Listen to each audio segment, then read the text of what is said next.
I knew something was off the second we turned onto the dirt road. The tires crunched over the gravel like they always did. But tonight it sounded sharper, louder, too loud, like the ground was warning us not to come back. It was just past 2 a.m.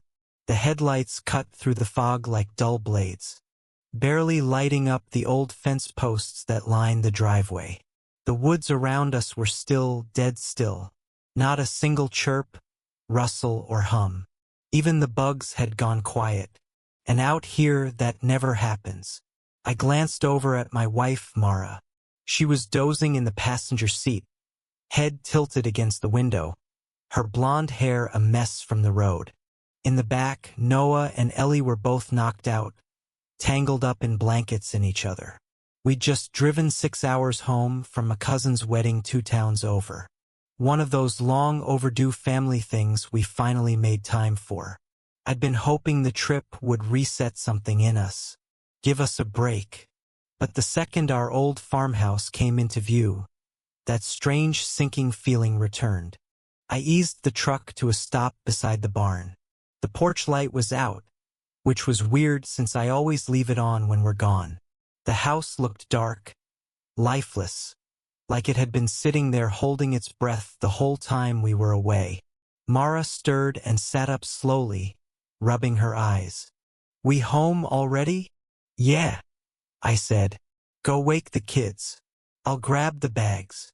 She turned around to unbuckle Ellie. That's when Noah sat up and looked out the window. "Whoa," he said quietly. "Dad, what's wrong with the moon?" I paused with my hand on the door. "What? The moon?" he said again, pointing past me. "Look." I stepped out of the truck and turned toward the sky.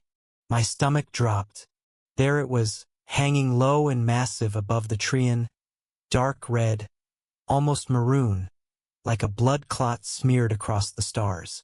It didn't look like any eclipse I'd ever seen. I mean, sure, I'd read about blood moons, but this thing looked sick, like it was pulsing, beating almost, and it felt wrong. Not just eerie or beautiful in that creepy way the night sky sometimes is, but wrong, like a warning. "Probably just a lunar eclipse," I muttered, trying to sound casual, but Mara was already standing beside me, staring up at it with a frown. "No," she whispered. "It's not right." The wind blew, light but dry, brushing over my arms like cold breath. Then I noticed the silence again. Total unnatural silence. No frogs, no cicadas, no crickets. Just the sound of Ellie's little voice behind me. "Daddy, what's wrong with Scout?" I turned so fast I nearly fell off the porch. Our dog, Scout, was standing at the bottom of the steps facing the truck. At first glance, it looked like he was just waiting for us like he always did when we came home late. But something was off. He wasn't wagging his tail. He wasn't barking or jumping up like usual. He was stiff, rigid, and his mouth hung open slightly, foam dripping from his jowls. His fur was stray with something dark and wet. His eyes, usually this warm amber, reflected the porch light in a strange milky glow. "Scout," I called, stepping down the first step. "Hey, buddy," he growled. A low, gurgling sound that didn't sound like it came from him. Sounded sick, deep, wet, and then he lunged. It happened in a blink. 1 second he was still, the next he was flying at me, teeth bared. I threw myself sideways off the porch, hitting the dirt hard. Scout missed me by inches, landing where I had just been and spinning toward me again, snarling like an animal I didn't recognize. "Get the kids inside," I shouted. Mara grabbed Noah and Ellie and shoved them toward the front door. I scrambled to my feet, heart pounding so hard I thought it would crack my ribs. Scout came at me again, mouth wide. I grabbed the first thing I could reach, an old snow shovel leaning against the steps, and swung, cracked against his head with a horrible thud. He yelped, staggered back, and then came at me again. I hit him a second time, this one harder. He collapsed to the ground, twitching. I stood over him, breath heaving, shovel still raised. His eyes blinked up at me, blood mixed with the foam at his mouth. He growled weakly, and then he was still. "Ben," Mara called from the porch, her voice trembling. "What the hell is going on?" I turned toward her, hands still shaking. The kids were inside. Mara stood halfway in the doorway, eyes wide and horrified. "I don't know," I said, almost gasping. "I don't know." He just snapped. He was fine when we left. That's when my phone buzzed in my pocket. Music, and then Mara's did. Then Noah's. A high-pitched, blaring siren erupted from all of them at once. The emergency alert tone. I pulled my phone out and read the screen. Emergency alert. Do not look at the moon. Do not look at the moon. Stay indoors. Cover windows. Avoid direct exposure. Eyesight contamination confirmed. Repeat. Do not look at the moon. What the hell does that mean? Mara asked, staring at her phone. And then all 3 phones went black. Just died. No power, no warning. Dead. I looked back at the moon. It hadn't changed, but now it felt like it was watching us, like it knew we had seen it. My skin prickled. In the distance, deep in the woods behind the house, something let out a noise. A howl. Long, broken, not like a wolf or a coyote, like something imitating one. A few seconds later, another answered, and another, until it sounded like the whole forest was alive and screaming. Then I heard the horses. Inside the barn there was a wild crashing noise, with splintering hooves kicking against walls. Something was slamming itself against the barn doors over and over, faster and harder each time. I grabbed Mara's hand. "We need to get inside," I said. "Now." And as we crossed the threshold, I couldn't help but glance once more at the moon, just for a second, and I swear it pulsed. The second I shut the front door, I locked the deadbolt and flipped the latch on the chain. My hands were still shaking. My fingers felt like ice. Mara was already pulling the kids deeper into the house, guiding them into the living room, where we could huddle together and think. Ellie clung to her stuffed bear, wide-eyed and quiet, and Noah kept glancing at the windows like he expected something to crash through them at any moment. "What the hell does that alert even mean?" Mara asked again, more frantic now. "Don't look at the moon. What is that supposed to?" "I don't know," I said, cutting her off gently, trying to stay calm, even though my brain was screaming. Maybe something got released in the atmosphere. Radiation. A solar flare. It said eyesight contamination. I've never seen anything like that before. She looked at me like I'd already lost her. "Scout tried to kill you, Ben. I know he loved you. I know." I rubbed the sweat off my forehead and sat down hard on the edge of the couch. My heart still hadn't slowed. The silence outside had turned into something worse now. Not just quiet, but a kind of pressure, like the house was underwater. The only sounds inside were the soft, shaky breaths of our kids and the occasional creak of the old woods settling. "We need to cover the windows," I said suddenly, standing up. "Now all of them. Blankets, cardboard, anything." The alert said to stay out of direct exposure. What if we already Mara started? I looked. Yeah, I admitted. But just for a second. Maybe it takes longer. I still feel like me. She nodded and went to the kitchen to grab tape and scissors. Noah helped me pull down the curtains and hang heavy blankets over the bigger windows. We worked fast, all of us moving like we were trying to outrun a bomb already mid-blast. The house grew darker with every window we sealed. The moon's glow, which had been so faint it barely lit the porch, was now completely shut out, and with it gone, the house felt less alive, like something had been watching. And now that it couldn't see us, it had backed off. For now. Ellie sat in the middle of the room, hugging her bear to her chest. "Is Scout coming back?" I stopped taping a blanket for a second. Mara looked at me. I looked at her. "No, sweetheart. I said finally. Scout went away. Her lower lip quivered, but she didn't cry. I wanted her to cry. It would have felt normal. I heard him talk, she said quietly. That made me pause. What? Scout, she whispered. When he jumped at you, I heard him say my name. Noah's head snapped toward her. Mara dropped the roll of tape. What do you mean, baby? Mara asked carefully, kneeling beside her. Ellie hugged the bear tighter. He said Ellie just once, but not like a bark, like a word, like he had my voice, like he was me. I didn't know what to say to that. None of us did. Outside, something thumped against the porch. We froze. Another thud, heavier this time, followed by the slow creak of one of the floorboards outside being stepped on. Mara turned off the last lamp. Darkness swallowed the room. Noah crept to the window and pulled back a corner of the blanket just enough to peek outside. His breath caught. What is it? I whispered. There's a man, he said, barely audible, standing in the middle of the yard. My blood ran cold. Does he look hurt? I asked. Is he walking toward the house? No, he's just standing there looking up at the moon. I moved beside him slowly and looked through the same crack. Sure enough, a man stood dead center in the yard.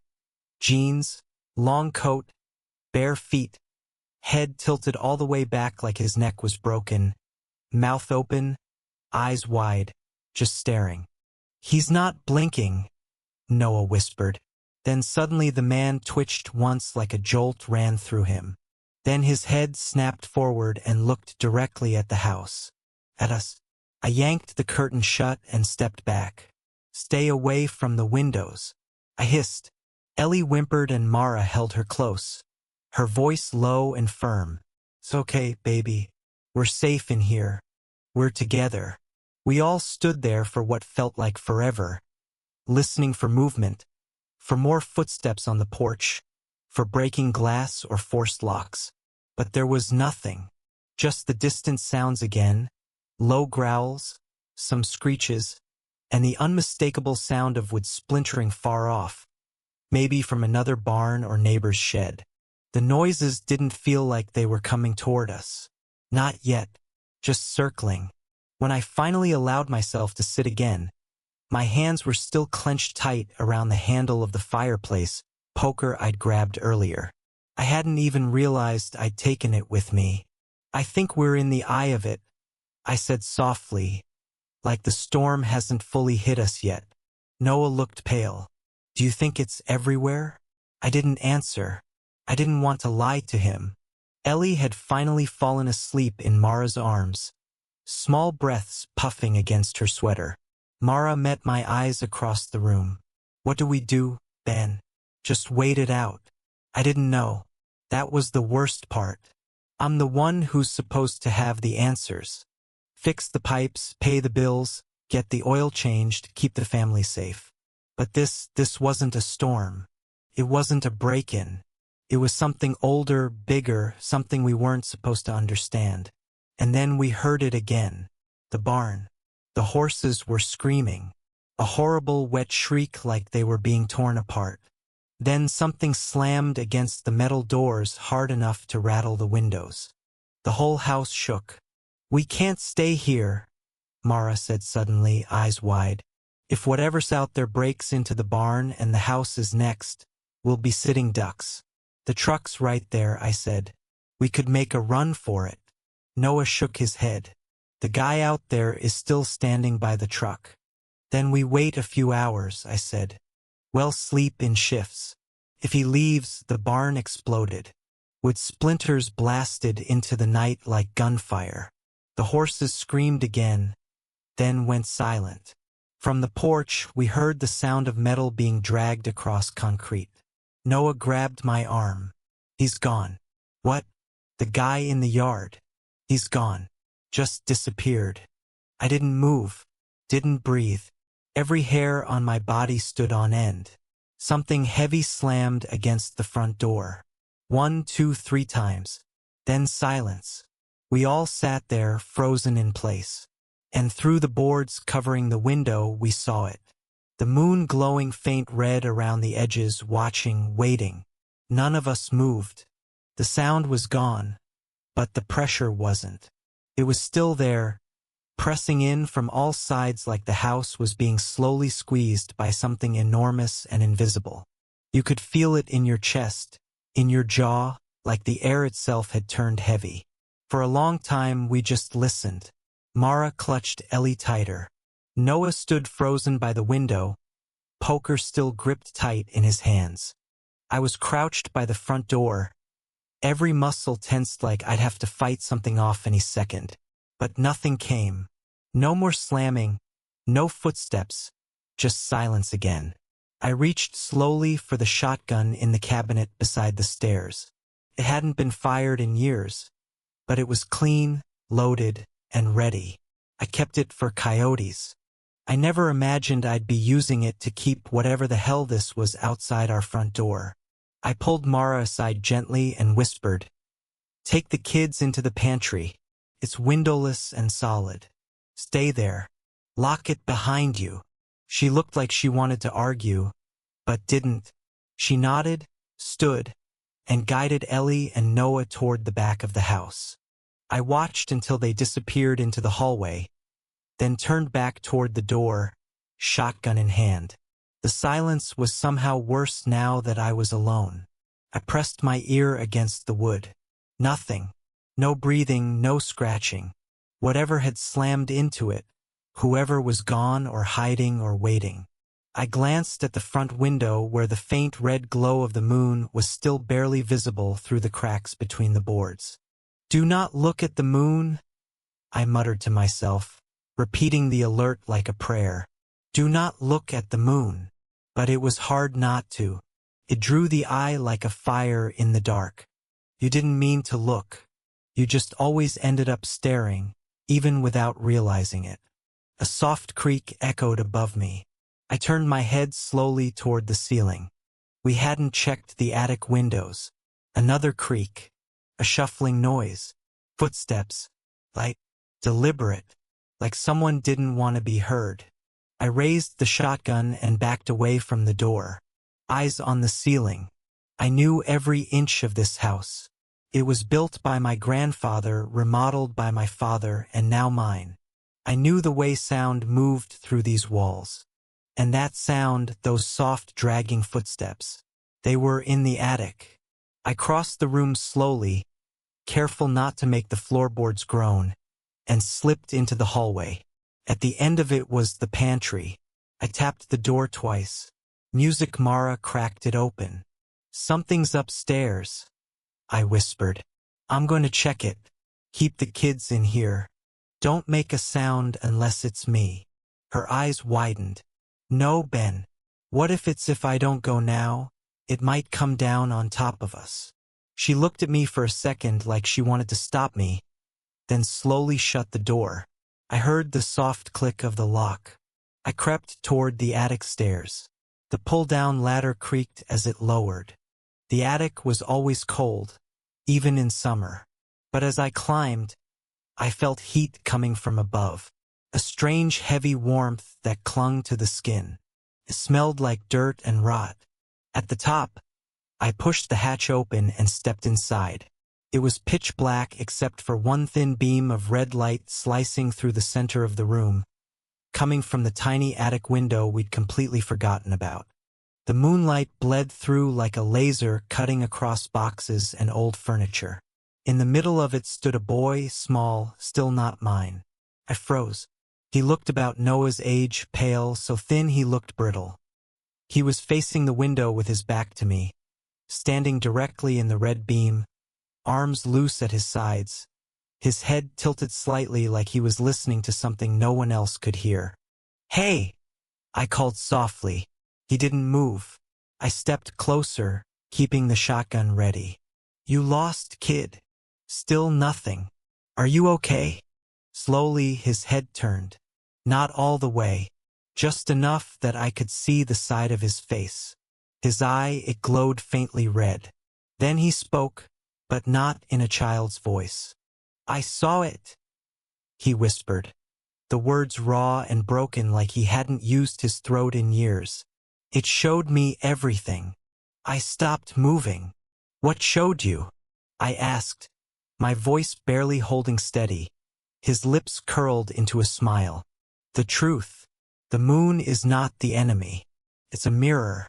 You just don't like what it reflects. I felt my mouth go dry. He stepped forward into the light fully, and I finally saw his face. Cracked skin like old paper, dried blood around his eyes, and something deep inside his pupils swirling like water in a drain. I didn't hesitate. I raised the shotgun and fired. The blast echoed like a cannon through the attic. The kid thing flew backward, crashing through a stack of boxes. I didn't wait to see if it moved again. I ran down the ladder, slamming the hatch shut behind me. I bolted to the pantry and unlocked the door. Get the kids, I said. We're leaving now. What? Why? What happened? Mara asked, holding Ellie tight. There's something in the attic. Not human.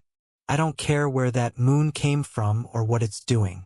We're not staying here to find out what happens next. Noah was already grabbing flashlights and the backpack we used for emergencies. What about the truck?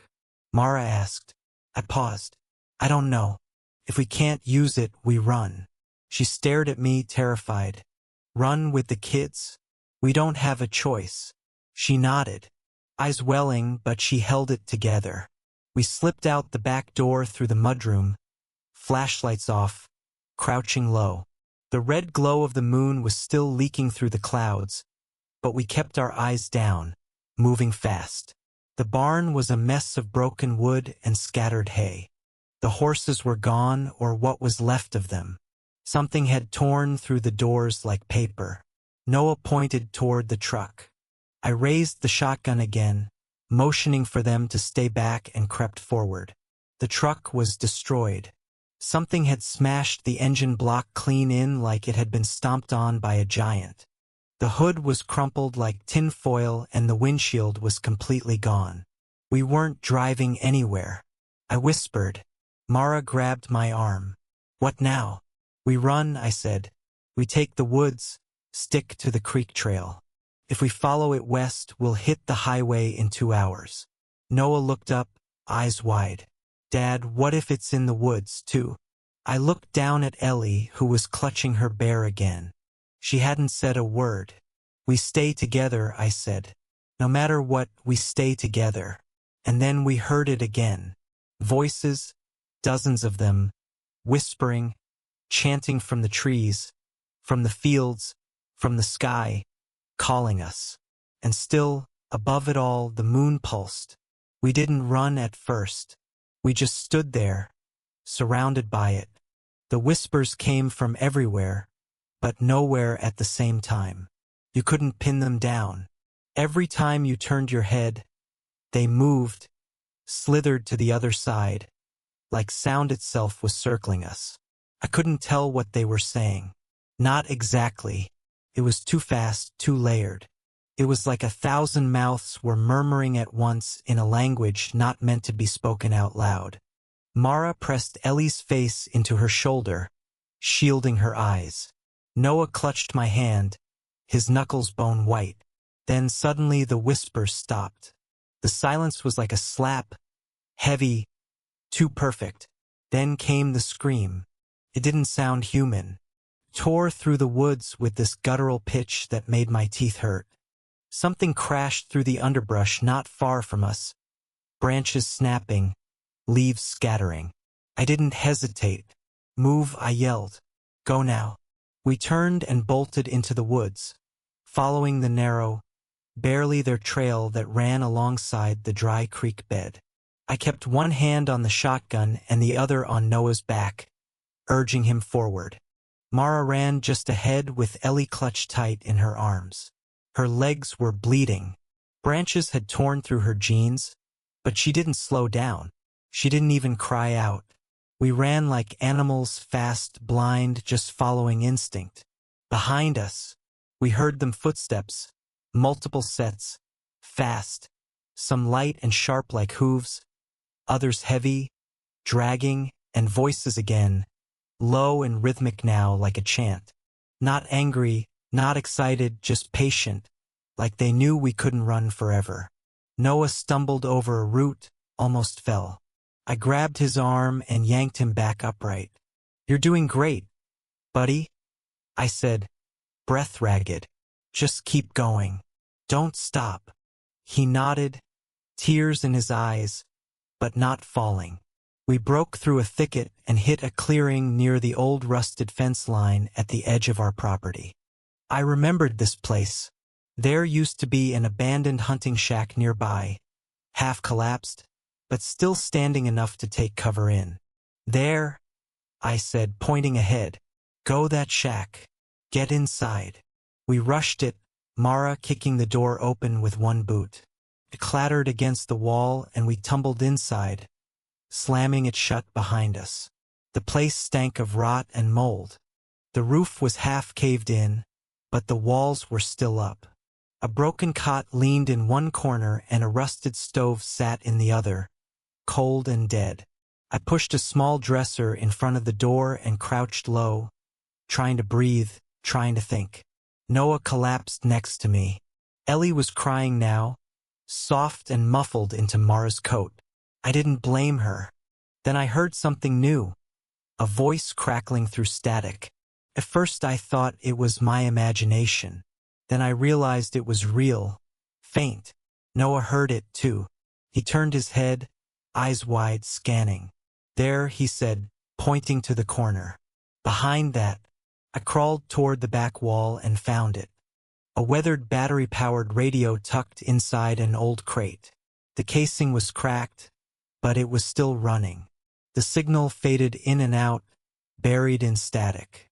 "Repeat, survivors, if you can hear this, move west. 2 miles. Quarantine checkpoint. Radio contact established. Blood moon containment. Move before sunrise." Then static again. I turned to Mara. "Did you hear that?" She nodded. "Quarantine checkpoint 2 miles west." "We can make that," I said.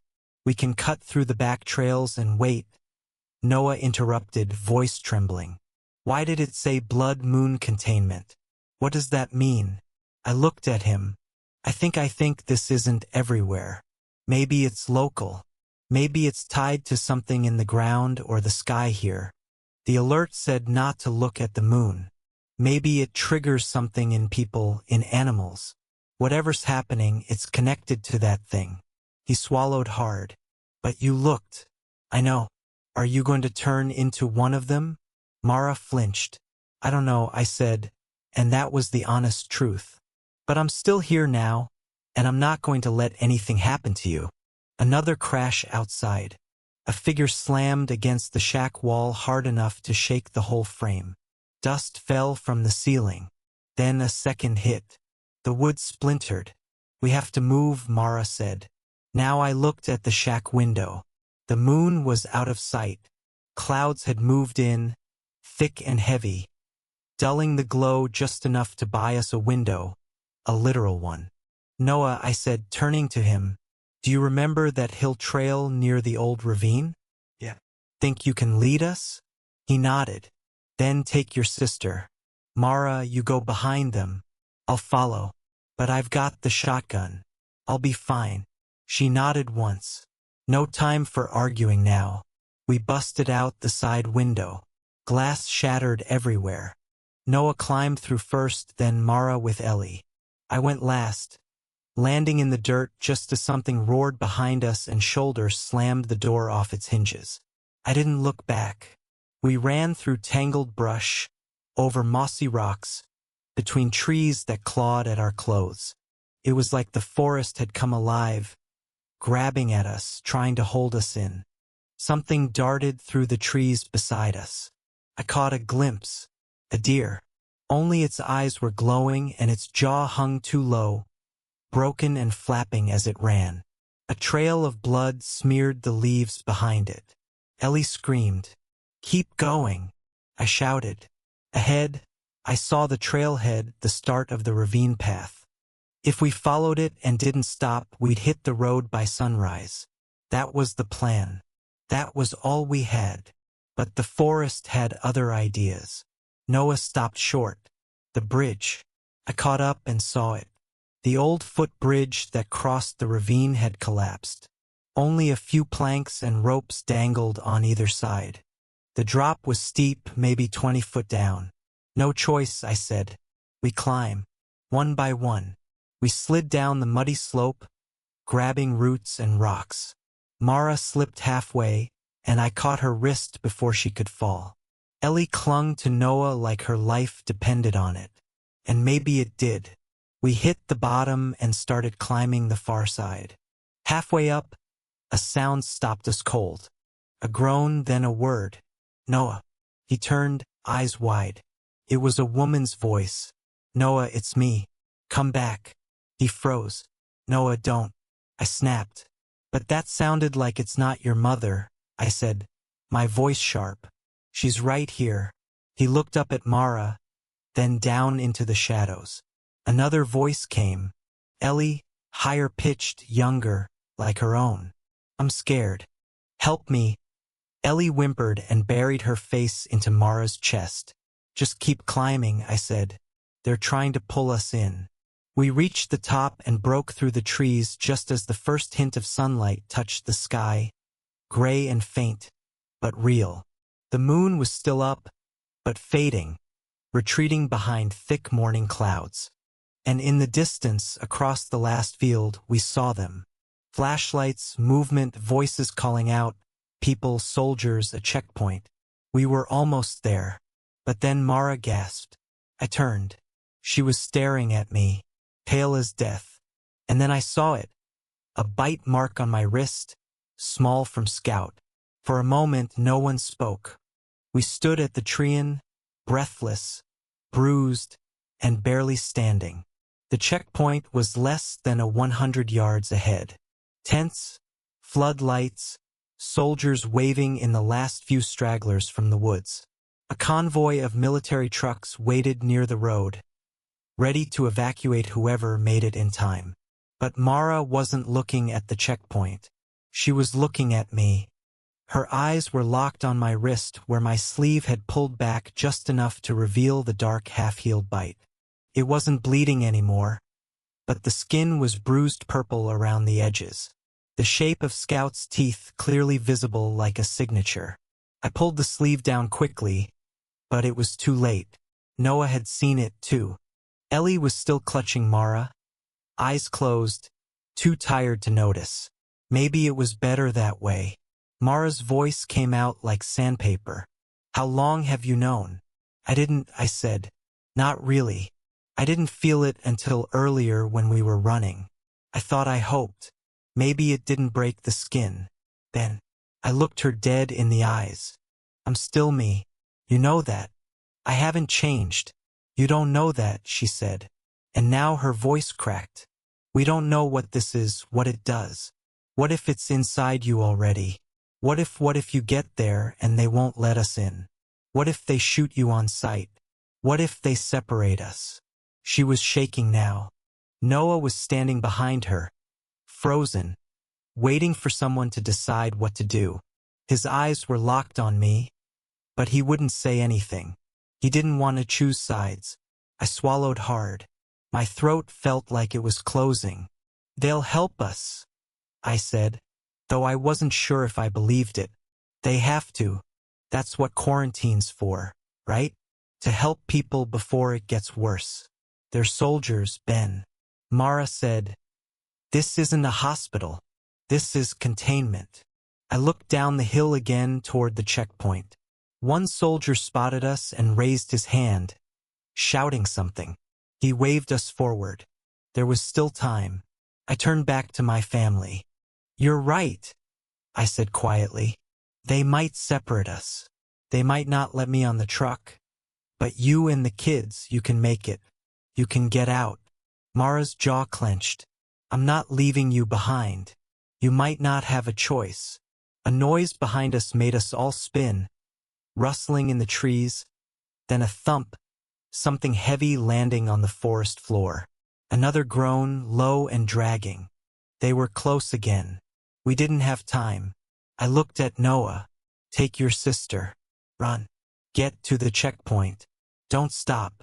Don't look back. Just go. Dad, go. Mara stepped forward. I'm not letting you stay here alone. I pressed the shotgun into her hands. Then take this. If I change, if something happens, you protect them. Promise me. Her hands trembled as she took the weapon. Her eyes were wet, but locked on mine. Promise me, I said again. She nodded. Once I promise. I kissed her forehead, then knelt and pulled Ellie into my arms. She hugged me tight without a word. I could feel her heart pounding like a rabbit's. I kissed the top of her head. Then I turned to Noah. You're the man now. All right. You watch out for them. Keep your head. You can do this. His lip trembled, but he nodded. I will. Good. I gave him a quick squeeze, then stood and turned toward the trees. More movement now, branches cracking, growling, and that low chant again just under the breath of the forest. They were circling, closing in. I took off running, not toward the checkpoint, but toward the sound.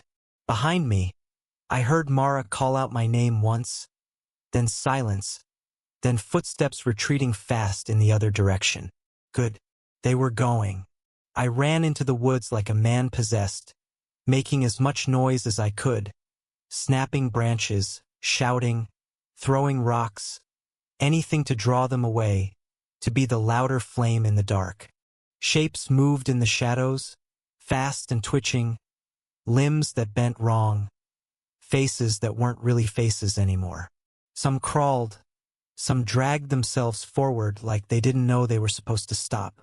Their mouths moved but made no sound, just open, slack, chewing at the air.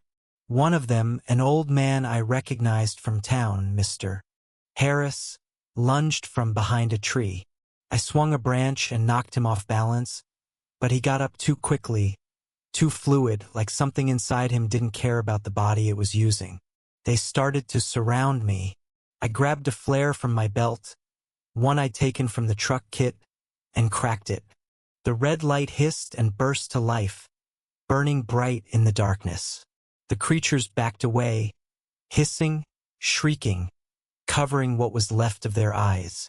I held the flare high and turned in a slow circle. Come on, I shouted. I'm right here. They didn't run, but they stopped. Every last one of them turned their faces toward me. Not angry, not hungry, just empty. Then one by one they began to kneel. Even the animals, feral dogs, deer with twisted limbs, a fox with half its face missing. They all lowered their heads toward the ground as if in reverence or worship. The flare flickered. The ground beneath me vibrated just slightly, and above the clouds parted again. The moon stared down, and in that moment I felt it. Something like a wave of heat through my chest. Not pain, worse, recognition, like it had been waiting for me, like it knew me, like it had left something behind when Scout bit me. And now it was waking up. I dropped to one knee. I couldn't stop myself. The flare hit the dirt beside me and sizzled out. The last thing I remember clearly was a voice, not my own, whispering inside my skull. It's not infection, it's invitation. Then everything went black. When I opened my eyes, I was sitting on a stretcher. Soldiers were all around. Someone was shining a light in my face. I blinked. My mouth was dry. My ears rang. Mara was beside me holding Ellie. Noah was standing close, both hands clenched around the strap of his backpack. They were all staring at me like I was a ghost. Where? I tried to speak, but my throat barely worked. You made it, a soldier said. Passed out just before the checkpoint. They found you about 20 foot out alone. No sign of contamination. I looked at Mara. She didn't speak, but her eyes, they were full of questions and doubt. Another soldier appeared with a clipboard. We're moving survivors to the next facility. Full quarantine. Blood moon zone sealed. You're safe now. I looked down at my hands. The bite was gone. No scar. No bruise. Like it had never been there at all. I didn't say anything. I just sat there breathing slow, staring at the smooth skin where the bite had been, clean, unmarked, like it never happened. But I remembered the pain, the pressure, the heat as it spread. I remembered the flare in my hand, the way the creatures bowed, and how that voice, whatever it was, had curled inside my skull like smoke. It's not infection, it's invitation. The words echoed in my head again, louder now, not just a memory, a presence. Mara was still sitting beside me, holding Ellie close. The little one had finally fallen asleep in her arms, her face buried in Mara's jacket. Noah stood off to the side, quiet, but I could see the tension in his jaw. The way his eyes kept flicking between me and the soldiers. They were watching me, too. They didn't say it, but I could feel it.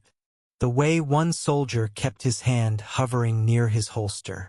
The way they kept the med tent slightly separated from the others, like they weren't convinced I was clean either. One of the medics returned with a small scanner. "Sorry," he said, trying to sound casual. "Just standard protocol for anyone who came from the interior zone." I didn't argue. I extended my arm. He pressed the device against my skin. It beeped softly, then flashed green. "All good," he said. "No anomalies. You're cleared." I nodded. "Thanks." He moved on to the next survivor without another word. Mara finally looked at me. Really looked. Her eyes scanned my face for signs. Anything. Fear, anger, confusion. But I gave her nothing. Because the truth was, I didn't know what was real anymore. I didn't feel sick. I didn't feel different. But something inside me had changed. And whatever it was quiet now. Too quiet. "We're alive," she whispered. Almost like she was trying to convince herself. I nodded again. "Do you remember what happened?" she asked. Some I lied. I didn't tell her about the kneeling, about the voice, about how I felt calm right before I blacked out, like I was exactly where I was supposed to be because the truth wouldn't make her feel safer. Across the field, another transport truck was loading up. A soldier waved in our direction. "You're up. Next evac to Zone 4. We stood, stretching stiff legs and helping Ellie wake gently. She was groggy, but okay. Noah helped Mara gather the few supplies we had left. I picked up the backpack and slung it over my shoulder. My hands didn't shake. My breathing stayed even. I felt fine. We boarded the truck with a dozen other survivors. Most of them scratched, bruised, sleep-deprived. A few had blood stains on their clothes, but none were bleeding anymore. We sat near the back. The engine rumbled and the heavy doors slammed shut behind us. Mara sat on my left, Noah on my right, Ellie across our laps. The truck lurched forward. We rode in silence for a long while. The road bumpy beneath us, the sky shifting from red to gold as the sun began to rise for real. The blood moon had vanished beneath the horizon, finally gone. But the aftertaste of it lingered in the air, thick, metallic like ozone and rot.